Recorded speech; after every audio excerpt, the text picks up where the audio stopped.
So guys, dito tayo sa ating little farm. Yan guys, napaka laki na yung mais guys. Yan.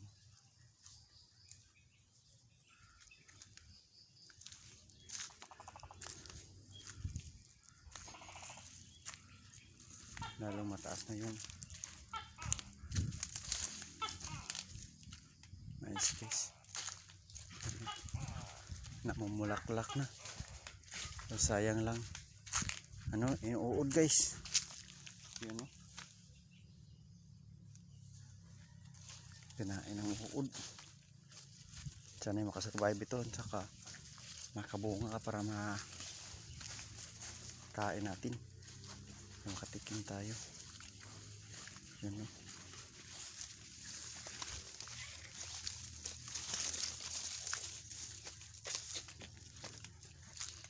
Makasukal guys.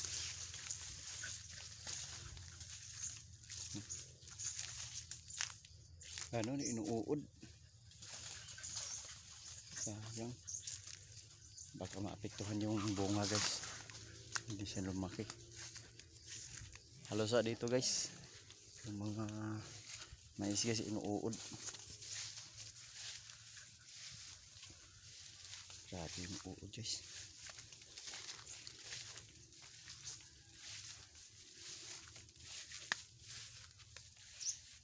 Ayan. May mga kaunti tayong natanim dito naman guys. Ayan. Yan ang avocado natin guys. Oh. Laki na. Yun. Ano natin guys. Ayan. Oh. Kaunti lang guys. Saan yung iba?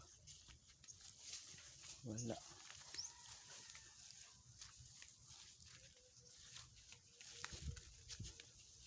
Tingin tayo dito sa may tanim na kapayas guys. Ay, wala nang may bunga pero wala nang hinog.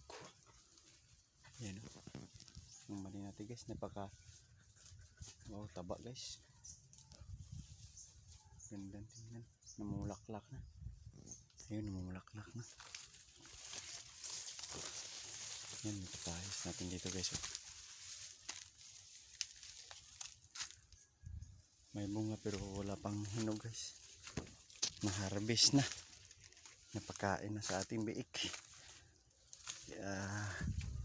Kasi yung ating baboy dito guys, ito yung kinakain. Mga bunga ng kapayas. Natural lang guys. Yung kaya yung alaga natin, walang mataba. Walang taba. Malaman. Yan. Yan. Harvest na pala.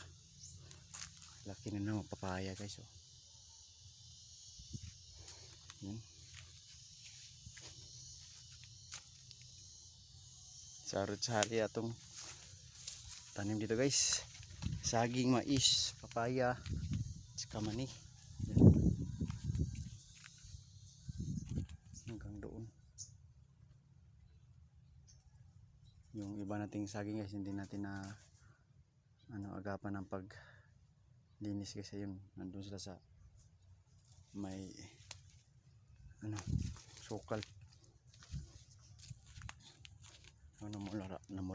Namulaklak na nating mani guys. Sayang lang nadaanan ng nadaanan ito ng baha ng tubig. Yung ganda pa naman ng mani natin guys. Ang taba-taba guys.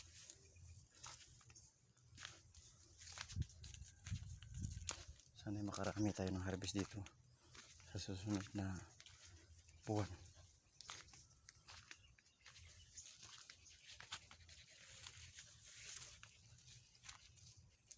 Yan.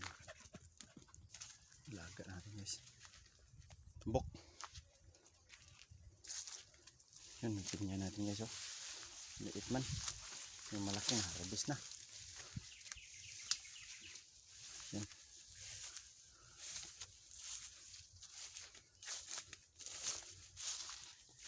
Ito yung update ng ating mga tanim dito guys. Tsaka yung mais natin guys. Update natin. Yan, oh. No. Sunod na buwan. May bunga na ito. Kain na. Mga tatlo mahigit. Yun, harvest na yung mais guys. Yun.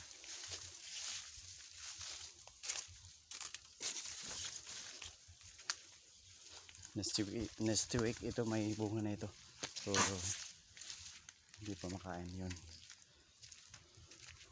Saka August. Ayan.